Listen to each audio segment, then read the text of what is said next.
Hello and welcome. This is Rooflemonger, my friends. In today's video, I want to talk about famous people, actors, movie stars, movie characters, and the various fighting game characters that they have inspired.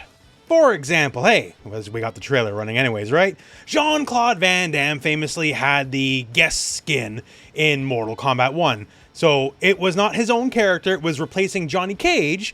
But you know, there's a funny story about that because Johnny Cage is very explicitly based off of Jean-Claude Van Damme.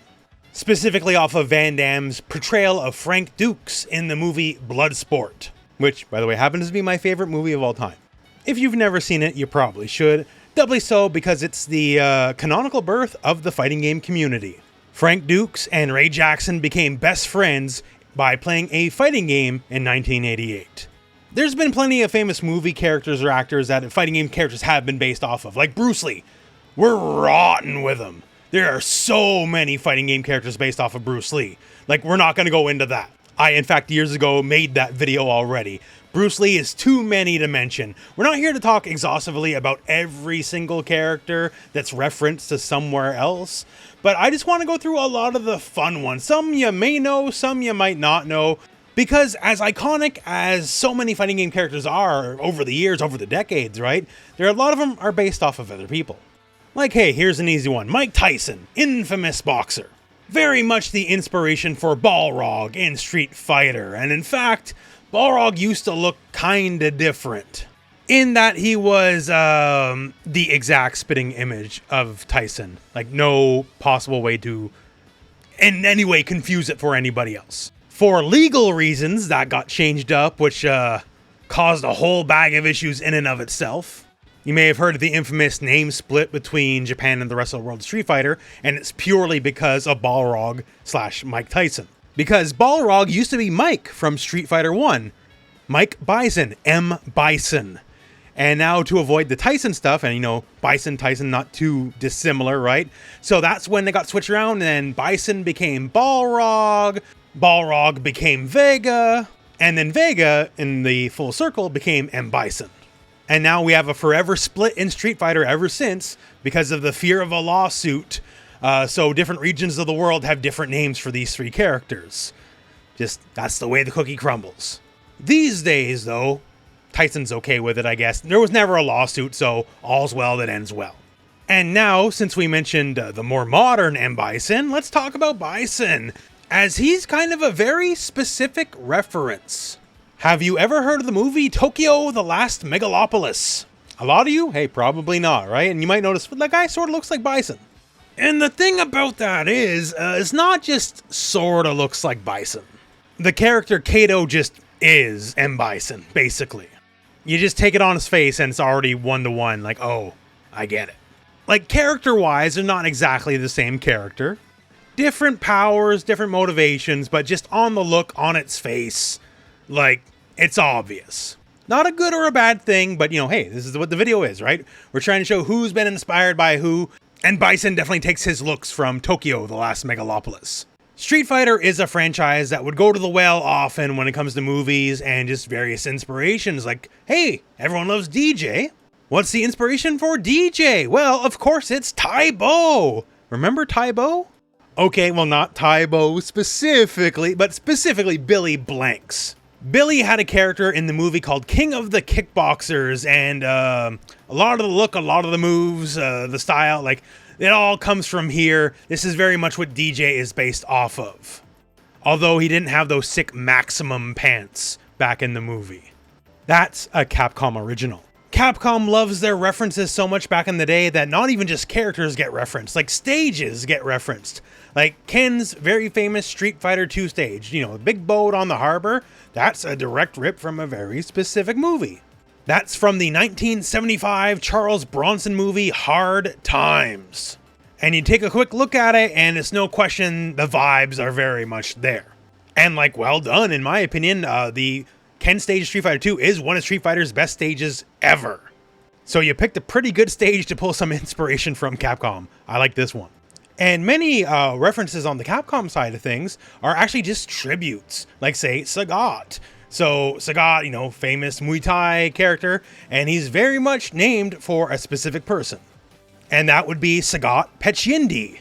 Very real-world Muay Thai practitioner and has a record of 266 wins with 151 knockouts. Now, admittedly, Sagat Petchyindee was not 7'5" and did not throw a hell of fireballs, and as far as I know, was not terribly obsessed with tigers. But dude could go and had a very respectable record. And in much the same vein, how about Zangief? Zangief actually has a very real-world inspiration as well, just like Sagat. And it's pretty on the nose. Zangief is named after Viktor Zangiev, Russian pro wrestler. And to give him his dues, also a very accomplished amateur wrestler as well. But big, hairy, Russian wrestling dude. And well, as for the inspiration, well, hey, maybe guy isn't 7 foot tall, 400 pounds, but, definitely the namesake at least. And he's not even the most minor figure. He did wrestle at Starrcade 1990. Maybe he's not Ric Flair or nothing, but he made some waves. And well, geez, wrestling. So many fighting game characters are based off of wrestlers. Muscle Power from World Heroes is very explicitly Hulk Hogan. Alex from Street Fighter is also Hulk Hogan. Less so in the looks like Muscle Power is, but also inspired by. Alex has the famous show-off against Hugo, because Hugo is Andre the Giant. And the whole intro is a play on the infamous WrestleMania 3 fight between Hogan and Andre. Big Bear / Raiden from various SNK games like Fatal Fury and King of Fighters is very explicitly based off of Vader, Big Van Vader. Inspiration doesn't always have to be like the character physically looks like somebody as well. Lisa / La Mariposa from Dead or Alive. Her inspiration is actually Ultimo Dragon. Now you might notice physically they're not exactly the same, although she has some outfits to pay tribute just in a very Dead or Alive style way. And specifically she has a lot of, the luchador moveset, but a lot of his specific moves. Like say the Acai DDT, the Ultimo Driver. Not every luchador in a fighting game is just Rey Mysterio, folks.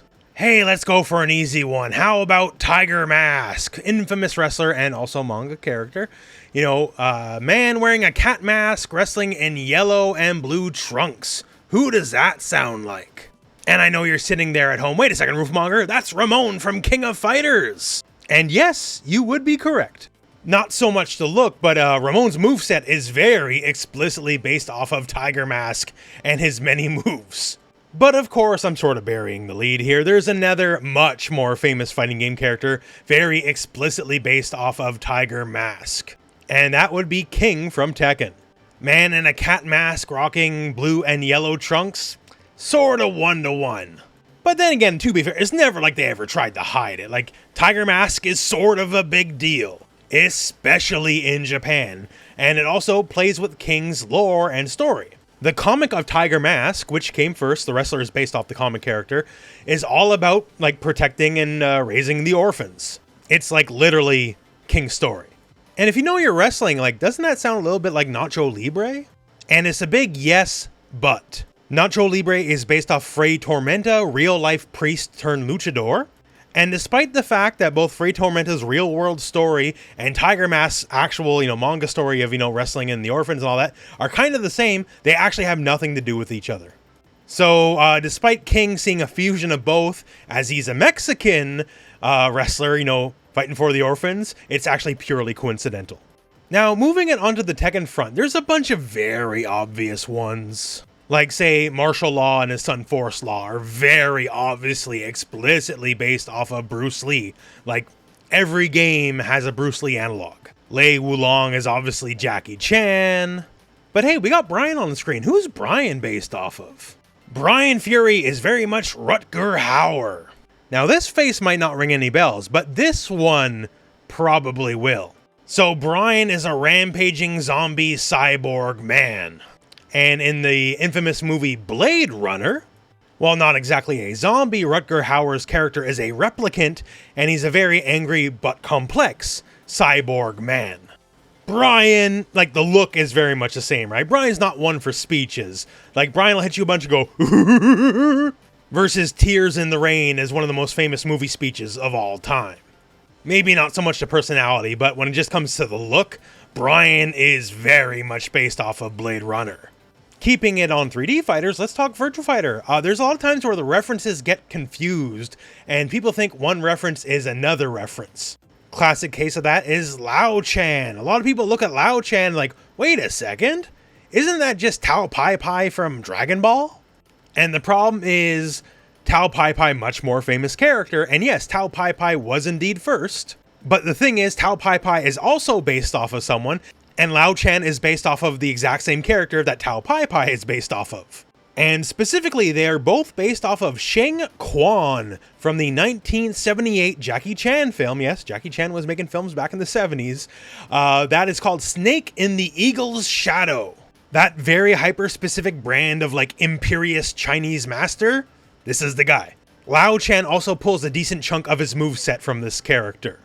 And funny story, more than a few characters do pull from this movie. Any fans of Aki from Street Fighter 6 in the building? Well, you might be surprised what she borrows. Snake in the Eagle's Shadow is a very influential film, let's put it that way. It's a classic, you should go check it out. And hey, speaking of the classics, how about something like Samurai Showdown? Samurai Showdown's a little bit different because almost everyone's a reference in some way or some form. It's set in a very specific time in history, and most of the roster is loosely based off of historical figures, but then they also just go all the way, and a lot of the characters are just actually historical figures. Hanzo Hattori was a very real-world samurai and also the leader of the Iga Ninjas. Maybe the real-world Yagyo Jubei didn't do sick dual-wielding while shooting fireballs, but he was there and he was a famous samurai. Shiro Amakusa maybe didn't have weird magical powers as he does as the boss of Samurai Showdown, but he was an annoying SNK boss and they sure found him annoying in real life because he led a bunch of Christian rebellions. Sometimes the reference is just simply, hey, this is an actual person in actual history and we're just flaring him up a little bit for a fighting game. And while we're on SNK, SNK loves their references, and they'll go to the movie well just like anyone else, like say King, famous in Art of Fighting and in the King of Fighters franchises. Classy lady kickboxer and sort of known for dressing like a man. For lady kickboxers, enter Saskia Van Rijswijk, and the character she played in the 1989 Hong Kong action film China White. And frankly, I don't have to say anything. Like, have a look at her. This is supremely, obviously King. Even stuff's King's famous for. Like, you beat her in a certain way and all of a sudden her shirt flies off, right? It's a thing. Yuri also famous for it. SNK sort of likes that trope for the ladies. Literally also from the movie China White with the same character. Like, there you go. The inspiration is total. Or say a character like Maxima from the King of Fighters. Big Canadian dude with even bigger sideburns. Only one possible reference here. Obviously based off of famed fighting game YouTuber rooflemonger, another famously big Canadian with even bigger sideburns. Currently running the Going with the Wind podcast, where we'll be going over the entirety of the 2011 Hunter x Hunter anime on the Rooflemonger Clips channel. Please check it out. But yeah, when it comes to fashion trends especially, there's a lot of borrowing going on over the years, especially for a lot of the older characters. Like Benimaru definitely pulls a bit from Polnareff in JoJo's. Rose over in Street Fighter definitely pulls a lot of vibes from Lisa over in JoJo's, although Rose does it way better. I love Rose. Guile probably pulled his infamous flat top from JoJo's as well. From von Stroheim specifically. Good thing that's the only thing he pulled from him, because von Stroheim is a Nazi. Sometimes you borrow a little bit more than a vibe. Like Axl Low is hyper explicitly Axl Rose, but then again, it's not like they ever tried to hide it. Guilty Gear loves their music references. Sometimes it can be a little harder to tell, like say Soul Bad Guy. Soul Bad Guy is based off of Terry Bogard. And I know you're saying like, wait, what? Well, we already covered that in another video back in the day. Trust me, it's there. But there's just so many. Like, once again, I'm not here to litigate every single one. We can rapid fire a bunch more. Raiden from Mortal Kombat? Hey, it's totally that guy from Big Trouble in Little China. G from Street Fighter? Kinda obviously Abraham Lincoln. Jeffrey from Virtua Fighter, almost certainly based off of karate super heavyweight Willie Bear Killer Williams. Geese Howard, famed SNK super boss, unfortunately, sort of based off of Steven Seagal. Although, to be fair, Geese Howard has long since surpassed Steven Seagal in every way. That was mostly the moveset. Robert was more based on Seagal's look. Not every inspiration reflects well on history, I guess. But yeah, we can keep going, right? There's so many. But hopefully in this video, I've shown you a few that you didn't know before and hopefully expanded your knowledge on it. Fighting game characters are really fun. And the best thing about fighting game characters is, yeah, a lot of them take inspiration from another character, a movie, or a famous actor, or whatever, but they will always grow into a life of themselves. Like, we go back to the beginning of the video. I mentioned how M. Bison is based off the character from Tokyo the Last Megalopolis. Sure, he's obviously surpassed Kato, that character, in popularity and infamy and just legacy by quite a bit. A lot of earlier generation fighting game characters borrow a little bit, but they eventually become their own things as they have decades-long legacies. And of course, you know, modern new fighting game characters, we're kind of good about it. We don't have to be inspired by other people. We have good character design now, and it just sort of figures itself out. But yeah, so I just thought it would be a fun video to make, and hopefully you enjoyed it, but that is it for the video. So, thank you very much for watching. Hope this video has found you well, and go out and play some fighting games.